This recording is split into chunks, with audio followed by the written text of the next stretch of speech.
ဒီနေ့ဆိုတော့ချစ်မဲ့ဟာလေးကကြတော့10လပိုင်းမှာခု2025 10လပိုင်းမှာကြုံတွေ့ရမယ်ကိုရဲ့လူမှုရေးကန်လေးပေါ့နော်လူမှုရေးကန်လေးရဲ့အခြေအနေလေးတွေကိုကြည့်မယ်ဒီမှာဆိုလို့ရှိရင်ပိုင်း1ပိုင်း2ပိုင်း3ဆိုပြီးတော့ပိုင်းလေး3ခုပေးထားမယ်ကိုကြိုက်နှစ်သက်တဲ့အရာလေးတစ်ခုကိုရွေးချယ်ပေးပါနော် Okay 10လပိုင်းမှာကိုရဲ့လူမှုရေးကန်လေးတွေကဘယ်လိုလေးရှိနေမလ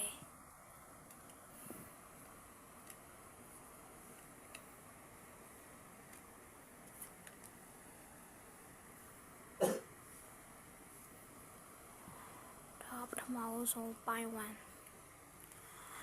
လေးတွေကပေါ့နော်လူမှုရေးတွေကတော့ဘယ်လိုဖြစ်နေလဲဆိုတော့ပေါ့နော်ဟိုပေါ့နော်ကိုဖြစ်ခဲ့တဲ့အရာတွေအကုန်လုံးတန်တရားတစ်ပတ်လဲသွားသလိုမျိုးပေါ့နော်ကိုကဒီအရင်တော့လူအများပေါ်မှာကိုကကောင်းခဲ့တယ်ဆိုလို့ရှိရင်တဲ့ကောင်းခဲ့တယ်ဆိုလို့ရှိရင်ကိုစီကိုကံကောင်းခြင်းတွေကရောက်လာမယ်တဲ့ကောင်းခဲ့တယ်ဆိုလို့ရှိရင်ကိုကံကောင်းခြင်းတွေရောက်လာမယ်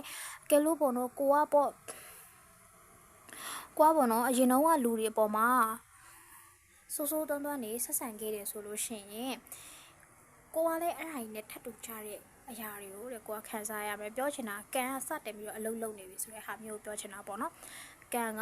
စပြီးတော့အလုံးလုံးနေပြီတဲ့ပြီးတော့လို့ရှိရင်လူမှုရေးတွေမှာဆိုလို့ရှိရင်ပေါ့နော်တငယ်ချင်းမှာပဲဖြစ်ဖြစ်လှုပ်ဖို့ကင်ပတ်တွေထဲမှာပဲဖြစ်ဖြစ်တဲ့ဆုံးဖြတ်ရခက်တဲ့အခြေအနေမျိုးတွေဖြစ်နေဒီလူနဲ့ပဲငါဆက်ပေါင်းရမှာလားဒါမှမဟုတ်လို့ရှိရင်ဒီလူကိုပဲငါလုံးဝလမ်းခွဲလိုက်ရမှာလားလက်လွှတ်လိုက်ရမှာလားဆိုတဲ့အတွေ့အကြုံအများကြီးရှိနေတယ်ဘာလို့လဲတငယ်ချင်းစကားများတာပဲဖြစ်ဖြစ်အလုပ်မှာပဲအလုပ်နဲ့ပတ်သက်အလုပ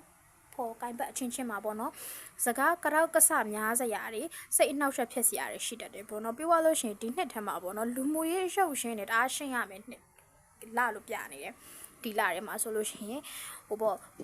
့လူမှုရေးနဲ့ပတ်သက်ပြီးတော့စကားအများကြီးပြောရမယ်လူတွေနဲ့ပတ်သက်ပြီးစကားအများကြီးပြောရမယ်ပြဿနာတွေအများကြီးပေါ့နော်တက်ရမယ်ဆိုတော့ဟာမျိုးတွေကိုသူကပြောနေပေါ့ဒါကြောင့်မလို့စကားပြောတဲ့အခါရန်ခိုက်ရန်ဖြစ်ပွားတတ်တယ်ပေါ့နော်စကားပြောတဲ့အခါစကားတွေကိုထိမ့်သိမ့်ပြောပေးပါနော်ကံကအလုတ်လုံနေတာဖြစ်တဲ့ဒီရက်ထဲမှာပေါ့နော်ဖြစ်နိုင်မယ်ဆိုလူတွေနဲ့စကားပြောတဲ့အခါတတ်နိုင်သလောက်စိတ်ကိုအေးအေးချမ်းလေးထားပြီးတော့စကားပြောပေးစေချင်ပါတယ်ဘာလို့လဲဆိုတော့သူကဖြစ်နိုင်လို့ရှိရင်ဒီ10လပိုင်းအရန်ကိုသွေးဆူပြီးတော့ဘယ်လိုမျိုးပေါ့စိတ်ကိုမထိန်ချုပ်နိုင်ဘူးဆိုလို့ရှိရင်ရန်နေဖြစ်ပြဿနာတွေတက်စကားတွေများပြီးတော့စကားအခြေတင်ဖြစ်ပြီးတော့ကိုကသွေးထက်တန်ရုပ်ဖြစ်နိုင်တဲ့အခြေအနေလေးရှိအောင်မို့လို့လူမှုရေးဘိုင်းမှာပေါ့နော်စကားပြောတာဆိုတာလေးသတိထားပေးပါတငယ်ချင်းတွေနဲ့လည်းတရားခင်မင်လေးပေါင်းတဲ့ဆက်ဆံပေးပါလို့ပြောချင်ပါတယ်အဲ့တော့အခုကပိုင်း2လေးတွေပေါ့နော်ပိုင်း2လေးတွေကကြတော့ပေါ့နော်လူမှုရေးပိုင်းနဲ့ပတ်သက်ပြီးတော့ပေါ့နော်ကိုရဲ့တအားချုပ်တီးထားရတဲ့ကိစ္စတွေရှိနေတယ်ပေါ့နော်လူမှုရေးနဲ့ပတ်သက်ပြီးတော့တငယ်ချင်းပိုင်းပဲဖြစ်ဖြစ်ပေါ့နော်ကိုအလုပ်ဖော်ကိုင်းဘက်ထဲမှာပဲဖြစ်ဖြစ်ပေါ့နော်ကိုကလူချစ်လူခင်ဒီရက်ပိုင်းတွေမှာဒီ10လပိုင်းမှာတအားများနေမယ်ဒီပေါ့နော်10လပိုင်းမှာလူချစ်လူခင်တအားများနေမယ်တိုးတော်လည်းပဲဒီလူပေါ့နော်ဒီလိုမျိုးလူချစ်လူခင်များလာနေတဲ့အပေါ်မှာကိုယ်မနာလိုတဲ့သူတွေနဲ့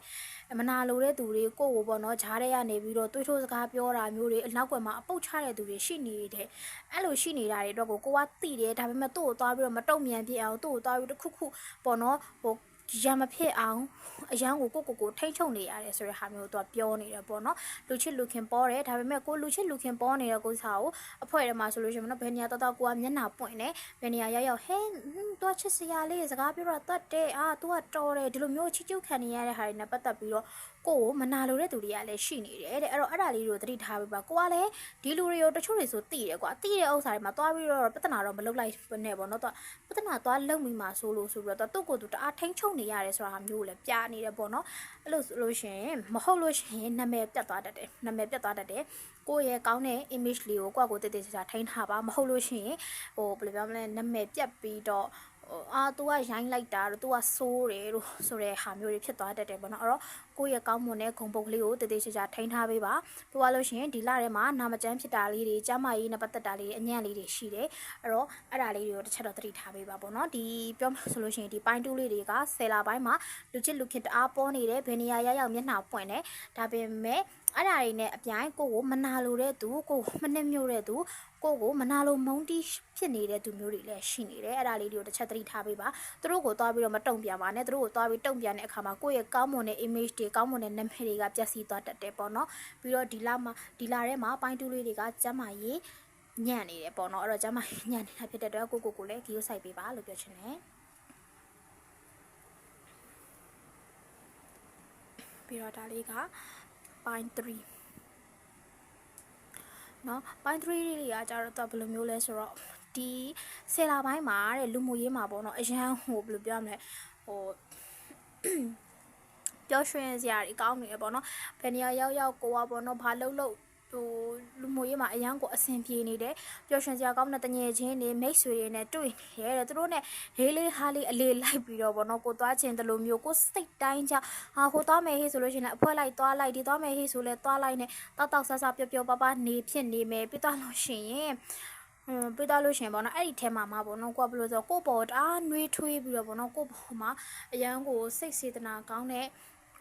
အရန်ကိုချစ်ဖို့ကောင်းတဲ့အမကိုထက်အသက်ကြီးတဲ့အမျိုးသမီးတယောက်ကလည်းရှိနေတယ်ပေါ့နော်အဲ့ဒီလူကလည်းကိုဟိုအမြဲတမ်းကူညီနေမယ်ကိုထက်အသက်ကြီးတဲ့သူတွေကိုထက်အသက်အရွယ်ကြီးတဲ့သူတွေအမတွေအမျိုးသမီးတွေနဲ့ပို့ပြီးတော့ပေါင်းဖြစ်တင်းဖြစ်နေတယ်ပေါ့နော်အဲ့ဒီလူတွေနဲ့လည်းကိုကတအားကိုပြောနေတယ်ဟိုကလို့ရှင်တို့နဲ့အတူတူဘဝကိုဖြတ်တန်းရတာအရန်ကိုလွတ်လွတ်လပ်လပ်ပေါ့ပေါ့ပါပါနဲ့ကိုအဆင်ပြေနေတယ်ပေါ့နော်ပြောမယ်ဆိုလို့ရှင်ပိုင်း3လေးတွေကပေါ့နော်ဒီဟိုဒီလာရဲမှာပေါ့နော်တော်တော်လေးကိုလူမှုရေးကတအားကောင်းနေတယ်မိတ်ဆွေပေါင်းနေလည်းများတယ်ပြီးတော့လို့ရှိရင်ဟိုစိတ်ရှုပ်စရာနဲတယ်ပေါ့နော်အကဲလို့စိတ်ရှုပ်နေတယ်စိတ်အခက်အခဲဖြစ်နေတယ်ဆိုရင်တော့ပေါ့နော်တညာချင်းတွေနဲ့တွေ့တဲ့အခါမှာဟိုကိုကူညီမဲ့သူတွေပေါ်လာတယ်ကိုအားပေးမဲ့သူတွေပေါ်လာတယ်ဒါကြောင့်မလို့ပေါ့နော်ဘယ်လိုပဲဖြစ်လာကိုကတော်တော်လေးကိုအဆင်ပြေပြီးတော့လူမှုရေးပိုင်းဆိုင်ရာတွေမှာဟိုအရန်ကိုစိတ်ကျေနပ်မှုရနေတဲ့လာလို့ပြောလို့ရပါတယ်ကဲအဲ့တော့ဒီနေ့ဆိုတာတို့ရဲ့10လပိုင်းမှာကြုံတွေ့ရမယ်